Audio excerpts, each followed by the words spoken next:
कक्षा 6-7 कार्य पत्रक 29। दक्षता क्या मिलेगी? व्यवहारिक व्याकरण जान पाओगे। किस संदर्भ में संबंध सूचक जो शब्द हैं उनका प्रयोग कर पाओगे। संबंध बोधक कह दो, ये अविकारी शब्द होते हैं, समझ गए। वाक्य में आए अन्य संज्ञा पदों का आपस में संबंध तय करते हैं, ठीक है। जैसे एक ऊपर लाइन लिख लो नीली पट्टी पर, पैसे के बिना तो काम नहीं चलेगा, काम नहीं चलेगा। पैसे के बिना काम नहीं चलेगा, पैसे के बिना काम नहीं चलेगा। एक लाइन नीचे और लिख लो, वह मेरे पास रहने लगा, वह मेरे पास रहने लगा, वह मेरे पास रहने लगा। अब सुनो, ऊपर वाले वाक्य में बिना है ना, के बिना, अंडरलाइन करो। और नीचे देखो पास, ये बिना, पास, तक, दूर, ये सारे संबंध बोधक होते हैं, समझ गया क्या? समझाई बात? अब देखो ये क्या कह रहा है, रिक्त स्थानों में उचित संबंध बोधक शब्द लिख करके आपको वाक्य पूरा करना है। की अपेक्षा, के द्वारा, के किनारे, के संग, के ऊपर। तो देखो इधर छत ऊपर मुर्गा बैठा है, हाँ, छत के ऊपर मुर्गा बैठा है। दूसरा है नदी साधु की कुटिया है, हाँ, नदी के किनारे, नदी के किनारे साधु की कुटिया है। फिर है मोहिनी अपने भाई, हाँ, के संग, संग होता है साथ, भाई के संग स्कूल जाती है। मुझे सेब आम पसंद है। की अपेक्षा, की अपेक्षा, अपेक्षा होता है बजाय, मुझे सेब की बजाय आम पसंद है। अपेक्षा होता है बजाय, सेब की बजाय आम पसंद है। अपेक्षा क्या होता है? बजाय। चलो और अपेक्षा का अर्थ बताता हूँ। नीचे जो खाली जगह पड़ी है ना नीली पट्टी से, वहाँ लिखो, पहले तो लिखो अपेक्षा, अपेक्षा लिख दिया गया। इसका अर्थ बराबर का निशान लगा के लिखो, के बजाय, बजाए, बजाय, के बजाय, एक तो ये अर्थ हो गया, समझ गए क्या? अपेक्षा का मतलब हो गया के बजाय, ठीक है। एक तिरछा डंडा लगाओ, उसको बोलते हैं अथवा। तिरछा डंडा लगा के लिखो इच्छा, छोटी ई, आधा च चम्मच, फिर 6 छतरी, इच्छा, आ की मात्रा, इच्छा। बोर्ड पर लिखूं या लिख लिया? तो ये दो अर्थ हो गए, किसके? अपेक्षा के। किसके? अपेक्षा के। अब मैं दो वाक्य लिखूंगा जिसमें ये दोनों अर्थ आएंगे, ठीक है। तो छोटे छोटे अक्षरों में लिखो, छोटे छोटे अक्षरों में लिखो, राम की अपेक्षा, राम की अपेक्षा मोहन ज्यादा पढ़ता है, ज्यादा पढ़ता है। अब इसमें अपेक्षा आ गया ना, दोबारा पढ़ रहा हूं मैं, राम की अपेक्षा मोहन ज्यादा पढ़ता है। तो इस अपेक्षा का क्या अर्थ हुआ? इच्छा या के बजाय? हाँ, राम की बजाय मोहन ज्यादा पढ़ता है, इसका अर्थ हो गया के बजाय। अब इच्छा, अब इच्छा वाला अर्थ लिखूं क्या? तो एक वाक्य इसके नीचे और छोटे छोटे अक्षरों में लिख लो, विद्यालय परिवार की अपेक्षा है कि तुम्हें मेरिट में आओ। मैं पर दो मात्राएं, छोटी री और टे, मेरिट में आओ। किसी बच्चे को कहा गया है कि विद्यालय परिवार यानी सारे अध्यापक आपसे अपेक्षा रखते हैं, मतलब इच्छा।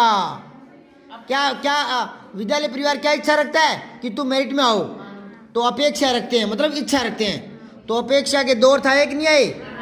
एक वाक्य में के बजाय इच्छा। कैसे? देखो, राम की अपेक्षा मोहन ज्यादा पढ़ता है। हाँ, दूसरा है विद्यालय परिवार की अपेक्षा है कि तुम मेरिट में आओ। विद्यालय परिवार की इच्छा है कि तुम मेरिट में आओ। अब एक शब्द और लिख लो कहीं जगह देख करके,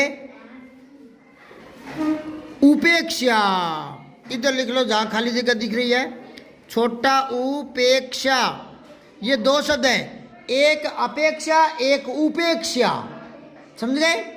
उपेक्षा के बराबर का निशान लगा करके नीचे इसका अर्थ लिख लो, निरादर। छोटी नी रा दे दवात और रे, निरादर। बताऊं कैसे? कि मैं उसके घर गया, उसने मेरी उपेक्षा की, मतलब आदर नहीं किया, निरादर कर दिया। समझ गए क्या? उपेक्षा क्या होता है? और अपेक्षा के बजाय इच्छा।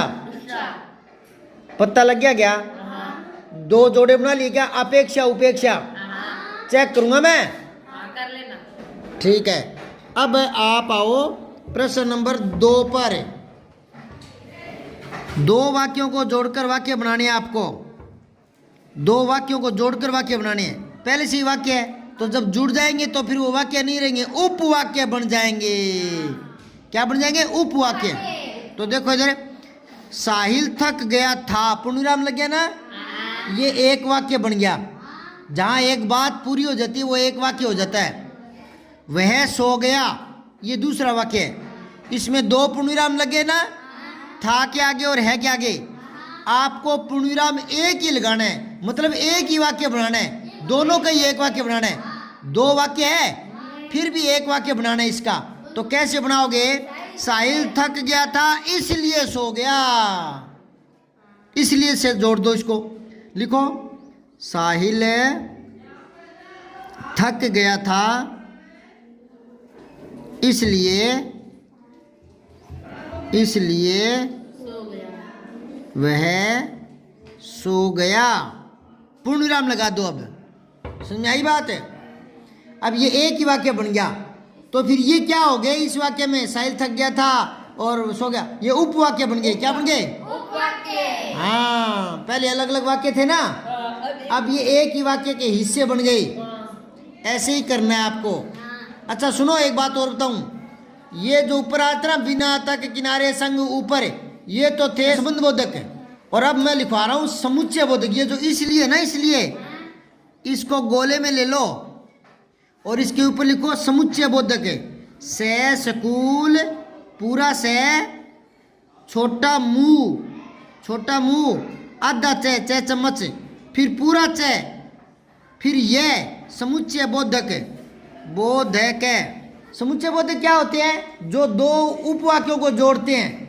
समुच्चय बोधक कौन से होते हैं? जो जोड़ते हैं। इसलिए, किंतु, परंतु, अथवा, और, तथा, इसलिए, ये समुच्चय बोधक होते हैं।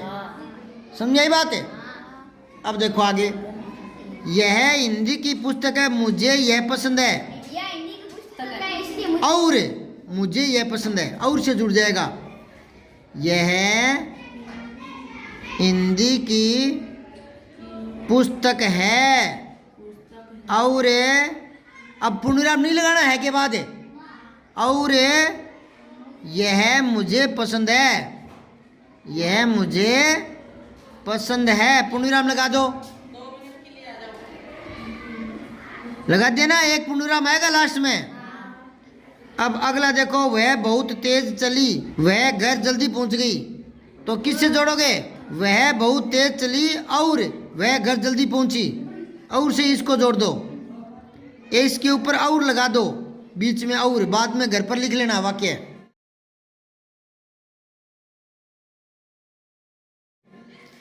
अगला है देखो, आज बहुत बारिश हो रही है और ओले भी पड़े हैं। अब ये तीसरा देखो, दिए गए खाली स्थानों में उचित अव्यय, अव्यय होता है अविकारी। मैंने बताया था शब्दों को 2 भागों में बांट सकते हैं, या तो वो विकारी होते हैं या अविकारी। विकारी तो 4 होते हैं, संज्ञा, सर्वनाम, क्रिया, विशेषण। और अविकारी ये संबंध बोधक, समुच्चय बोधक, विस्मय बोधक। ठीक है ना? तो ये आपको भरने हैं। तो देखो क्या आएगा, श्रुति के नेहा पढ़ रही थी। हाँ, श्रुति के साथ है। नहीं आप पढ़ रही थी। ठीक है। दूसरा देखो, परिश्रम से पढ़ाई करो ताकि परीक्षा में सफल हो सको। ताकि, ता छोटी की, ताकि परिश्रम से पढ़ाई करो ताकि परीक्षा में पास हो सको। अगला है, राम तो आया लेकिन श्याम नहीं आया। लेकिन करो, जब सर्दी पड़ती है तब, जब के साथ तब आता है हमेशा ही। जब मैं स्टेशन पहुंचा तब गाड़ी जा चुकी थी। जब के साथ तब। हाँ, गर्म कपड़े पहनते हैं जब सर्दी पड़ती है तब। ठीक है। चौथा देखो, वाक्यों में दिए गए संबंध बोधक शब्द छांट के लिखने हैं। संबंध बोधक जो अभी ऊपर बताया था ना, वो पास तक दूर ये वाले। तो देखो, प्यास के मारे बुरा हाल है, तो के मारे छांट दिया ना इसने। अब आप करो, मेरा घर मंदिर के पास है, तो के पास, के पास। फिर है, मैं गोपाल के बिना नहीं जाऊंगा, के बिना, के बिना। ये संबंध बोधक अविकारी शब्द हैं जो वाक्य में आए हुए अन्य शब्दों का आपस में संबंध तय करते हैं। अगला है, राम के आगे मैं खड़ा हूं, के आगे, के आगे। अब आओ कार्य पत्रक 30, गद्यांश या पद्यांश को पढ़कर समझ के साथ उत्तर दे पाएंगे, निष्कर्ष निकालना सीखेंगे। निष्कर्ष होता है सार, कही गई बात का सार निकालना, मेन बात है। समझ गए क्या? निष्कर्ष होता है सार, सार निकालना। तो गद्यांश को पढ़ो पहले। तो हम पुराने शहर में बनी ऐतिहासिक हवेलियों को देखने के लिए भूल भुलैया जैसी गलियों में पहुंच गई, जहाँ भुलेखा लग जाए, है ना, ऐसी गलियां थी, वहाँ पहुंच गई। गाइड के मार्गदर्शन में बढ़ते हुए हमने भी पटुओं की हवेली देख ली, सालम सिंह की हवेली देखी, नथमल की हवेली देखी। ये जैसलमेर की हवेलियों के नाम हैं। अब सुनो, ये गाइड क्या होता है बेटा? गाइड, गाइड का मतलब होता है वह व्यक्ति जो गाइड करता है, बताता है पुरानी चीज़ों के बारे में। मैं आपको बताऊं, सुनो ध्यान से। अगर हम किसी बड़े शहर में जाते हैं, वहाँ का गढ़ देखते हैं, है ना, तो हमें तो पता नहीं इस गढ़ में इसकी शुरुआत कैसे हुई, किसने की, कहाँ क्या करते थे, किस कमरे में राजा बैठता था, कहाँ कचहरी लगती थी, है ना। तो ये चीज़ें गाइड बताता है। गाइड दो भाषा तो कम से कम जानता है, क्योंकि बाहर से मान लो इंग्लैंड वाले आ जाएं, है ना, तो उनको बताना पड़े तो अंग्रेजी में बताना पड़ेगा ना। तो जो गाइड होता है वो दो तीन तीन भाषाएं जानता है। समझ गए क्या? तो वो बताता रहता है, गाइड आगे आगे चलता रहता है, और जो पर्यटक होते हैं देखने वाले वो पीछे पीछे। गाइड एक ही चीज बताता है कि यहाँ राजा ये करता था, यहाँ ये होता था, ये नहीं समझे क्या? तो वो गाइड होता है। तो गाइड के मार्ग निर्देशन में उन्होंने ये सारी चीज़ें देख ली, पटुओं की हवेली, सालम जी की हवेली, ठीक है, नथमल की हवेली। ये हवेलियाँ करीब 300 साल पुरानी हैं। कितने साल है? 300। हाँ, ये हवेलियाँ देखने में अद्भुत है, अनोखी है। अद्भुत मतलब अनोखी, विचित्र। ये हवेलियाँ गर्मियों में ठंडी और जाड़ों में गर्म रहती है। अब आओ, पहला प्रश्न, गाइड का कार्य क्या होता है? मार्गदर्शन करना। पुराने शहर की हवेलियाँ कितनी पुरानी थी? 300 वर्ष। प्रमुख हवेलियों के नाम बताओ। सालम सिंह की हवेली, हाँ, नथमल की हवेली, पटुओं की हवेली, पटुओं की हवेली, कोमा लगा के लिखो, सालम सिंह की हवेली। और फिर है नथमल की हवेली। ठीक है। अब अगला देखो, ऐसा क्यों होता है कि हवेलियां गर्मियों में ठंडी और जाड़ों में गर्म रहती है? जानकारी करके बताओ। क्योंकि लिखो, क्योंकि उनकी दीवारें बहुत मोटी होती हैं, जिसके कारण बाहरी वातावरण का असर कम होता है। ठीक है। जैसे मान लो गर्मी आ गई भयंकर है, तो बाहर तो तप रहा है सूरज है ना, हाँ। तो वो हवेलियां जो है ना, वो मोटी दीवार होने के कारण वो तपत अंदर नहीं जाएगी। और ऐसे ही सर्दी में बाहर ठंडी हवा चल रही है तो अंदर नहीं जाएगी, तो वो गर्म ही रहेगी हवेली अंदर से। ठीक है, अब देखो प्रश्न 5, ऐतिहासिक शब्द का अर्थ बताकर वाक्य में प्रयोग करना है। ऐतिहासिक मतलब इतिहास की। हाँ। ऐतिहासिक का मतलब क्या होता है? मैं बोल रहा हूँ वैसे लिख रहा हूँ, एक बार तो यही उतारो वापस। ऐतिहासिक, ये ए है या आई है? आई। हाँ आई है, ये ए पर मात्रा नहीं होती। ए आई आई है ये। ऐतिहासिक, बोलो इसको ऐतिहासिक। अब देखो ये किससे बना है, बराबर का निशान लगा के लिखो। छोटी ई छोटी ती इतिहास, इतिहास लिखो। छोटी ई छोटी ती इतिहास, प्लस में क्या जुड़ा है इसमें? इक। ऐतिहासिक इक जुड़ा है, क्या जुड़ा है? तो इतिहास के साथ इक जुड़ता है तो ऐतिहासिक हो जाता है। मैंने बताया था ना, जैसे समाज है उसमें इक जोड़ेंगे तो सा हो जाएगा सामाजिक। जैसे धर्म है, धर्म, तो धर्म के आगे इक जोड़ेंगे तो धार्मिक नहीं होगा, धार्मिक होगा।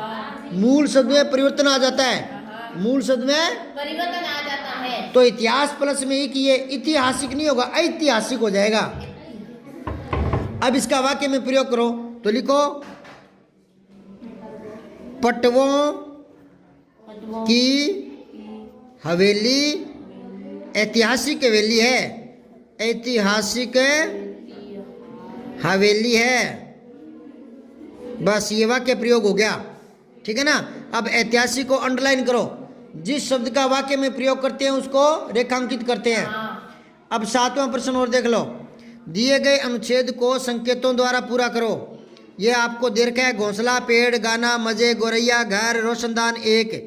तो ये आपको इसमें भरने हैं। तो देखो, एक दिन 2 गोरैया, गऊ गे गई गो गऊ गौरैया गौरैया, सीधी घर के अंदर घुस गई और रोशनदान पर जा बैठी, रोशनदान पर जा बैठी। दोनों बड़े मजे से गाना गा रही थी।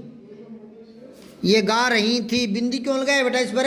बहुवचन है। एक होता ना चिड़िया गा रही थी तो फिर बिंदी नहीं आता। हाँ कई बार बताया हुआ है।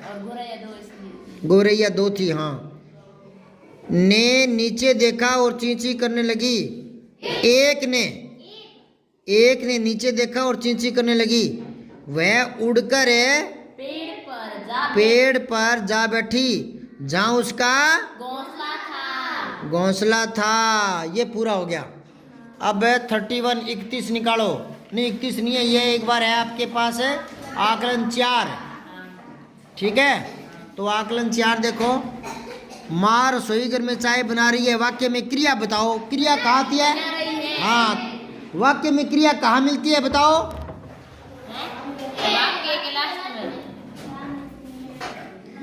तो इसमें लास्ट में क्या है? बना रही है, तो ये क्रियापद है। ठीक है, दूसरे में गुड का निशान लगाओ, सही लगाओ। फिर है हमने खाना खाया था। वाक्य में काल है, काल बताना है। हाँ, खाया था भूतकाल है। फिर है निम्नलिखित रेखांकित क्रियापदों के काल बताने आपको। तो मेरी दादी ने कहानी सुनाई। अरे सुनाएगी बोले ना, सुनाएगी तब भविष्य होता है। ये तो कह रहा है सुनाई, हाँ भूतकाल आएगा। उत्तेजित होकर जल्दी बोल रहे हो क्या? सही बोलो सोच कर। बच्चा फल खाता है वर्तमान काल। रमेश कपड़े धुलवाएगा, हाँ ये सही बोला है, भविष्य काल है। भविष्य में गा गे गी ऐसे आ जाते हैं, समझ गए क्या? अब आओ चौथा। निम्नलिखित वाक्यों में से संबंध बोधक शब्द छांट कर लिखो, आपको छांटने हैं।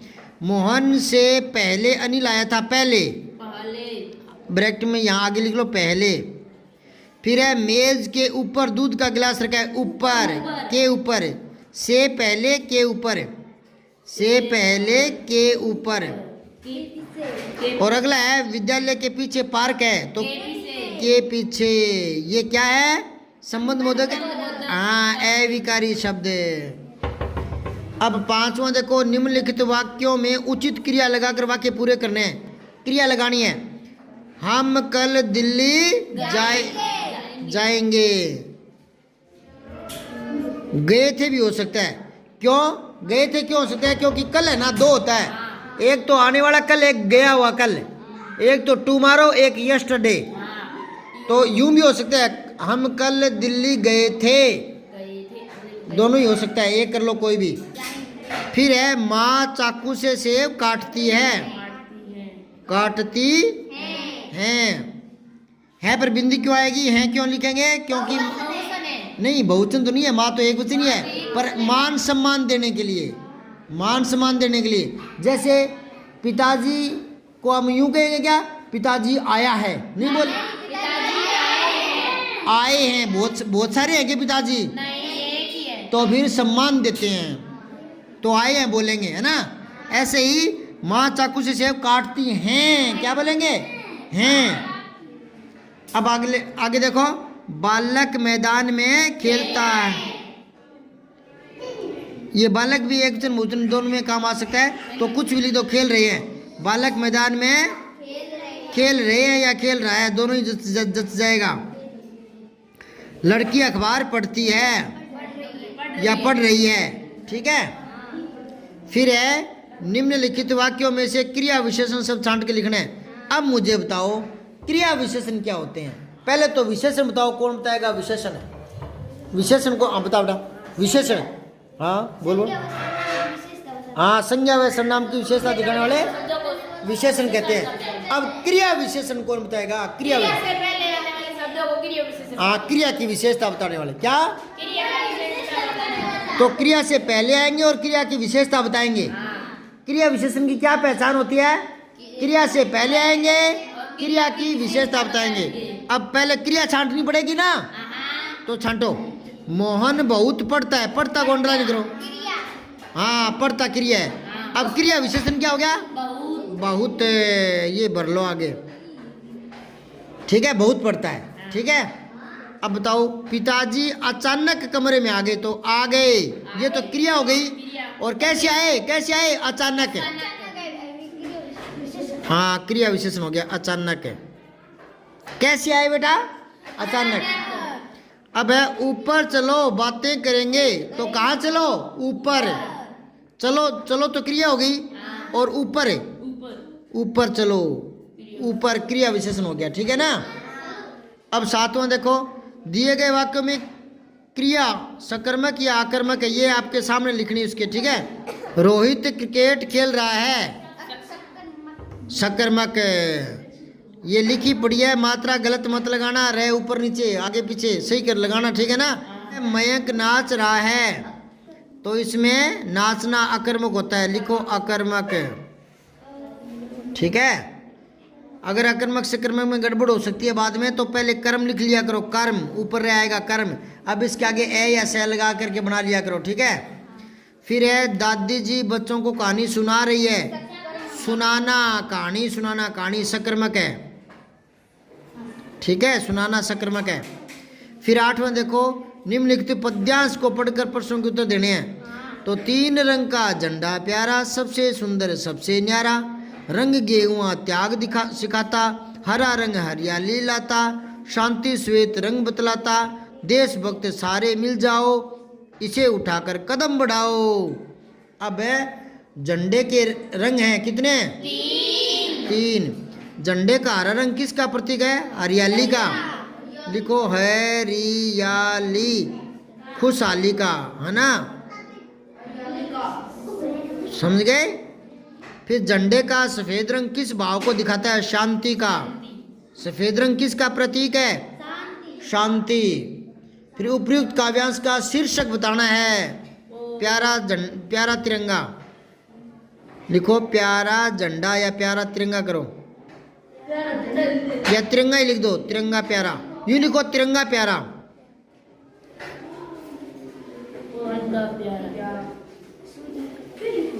तिरंगा प्यारा, ठीक है। हाँ।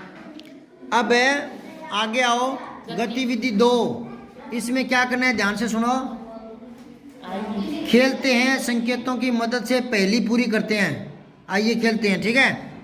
अब ध्यान से सुनो, ये खाने दिख रहे हैं ना आपको, यहाँ भरने हैं। कैसे भरने हैं, ये तो है बाएं से दाएं और ये है ऊपर से नीचे। तो पहले तो बाएं से दाएं भरेंगे, ठीक है ना। समझ में आ रही है कि नहीं आ रही? हाँ। ये राजस्थान पत्रिका मेरी इसमें आती है ना, वर्ग पहली अपने मगजी भरते हैं ना, हाँ। तो वैसे ही आपको भरनी है। तो पहले बाएं से दाएं भरनी है। बाएं से दाएं समझ गए क्या? 1 नंबर दिख रहा है क्या ऊपर है? हाँ। तो 1 नंबर में क्या भरना है, देख लो। सूर्य का पर्यायवाची, और 3 अक्षर में आना चाहिए। 3 आगे 3 लिखा हुआ है ना, तो सूर्य का पर्यायवाची होना चाहिए। सूर्य को क्या क्या बोलते हैं? एक तो बोलते हैं दिनकर, लेकिन उसमें तो 4 अक्षर आ गए, दिन कर। हमें 3 अक्षर वाला देखना है। तो क्या आएगा बताओ, हैं बोलो। रवि 2। रवि में तो 2 हो गए। रवि होता तो है पर्यायवाची तो, पर उसमें तो 2 अक्षर है, 3 वाला। पास। सूरज, सूरज में 3 अक्षर आ गया। तो एक बार लिखो सूरज। सू पहले खाने में बड़ा सू, फिर रे और जय, सूरज लिख दिया। अब जहां जय लिखा है वहां 1 है ना, हाँ। जहां जय लिखा है वहां 1 है ना। अब इधर नीचे आओ, ऊपर से नीचे में 1 है ना। कमल का पर्यायवाची, और सुनो 3 में आना चाहिए, और कमल का पहला अक्षर जय होना चाहिए। तो जलज, कमल का आ गया ये, जय ले जय, जलज। ऊपर मिलना भी तो चाहिए ना, नहीं समझे क्या? जलज पता लग रहा है क्या आपको रे? हाँ। है?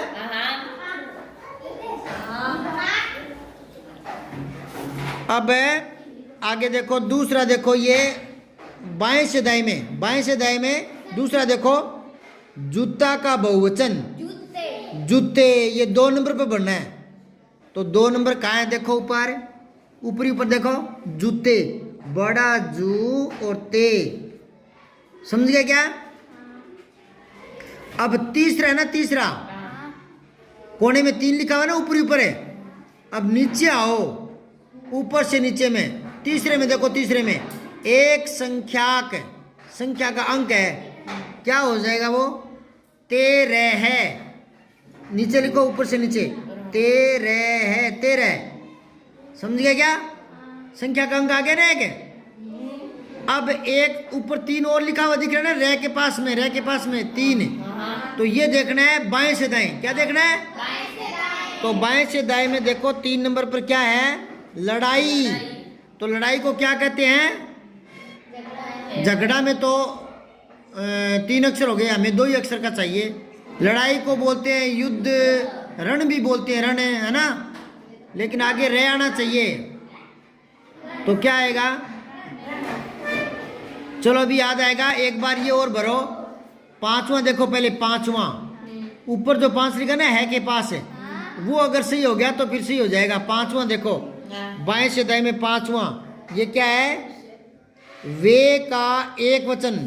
वे का एक वचन क्या होता है? वे का एक वचन वह। तो यहाँ जाएगा वह, ये तो सही बैठ गया अभी, वह आ गया ना। आगे है पढ़े, ये जो तीसरा है ना, इसमें एक अब याद आ गया, वार लिखो। वार युद्ध को ही बोलते हैं, रण भी युद्ध को बोलते हैं, रण। वार भी युद्ध को बोलते हैं, संग्राम भी युद्ध को बोलते हैं ना। तो वार आ जाएगा यहाँ, ठीक है। वार को भी बोलते हैं दिवस को, और वार युद्ध को भी बोलते हैं। अब ये देखो जलज, इसकी जगह बन नहीं रहा, ये आप है ना फूलों की पत्तियों का बहुवचन है। तो जलज की जगह आप लिखो पंकज, इसको काट कर लिखो पंकज, पंकज, जे तो है ही, ठीक है। अब पंखुड़ियाँ, यहाँ जाएगा पंखुड़ियाँ, छोटा खू, छोटी डी, और यहाँ पंखुड़ियाँ, क्या जाएगा? हाँ, ये हो गया पूरा, ठीक है। और कार्यपत्रक 31 करेंगे कल।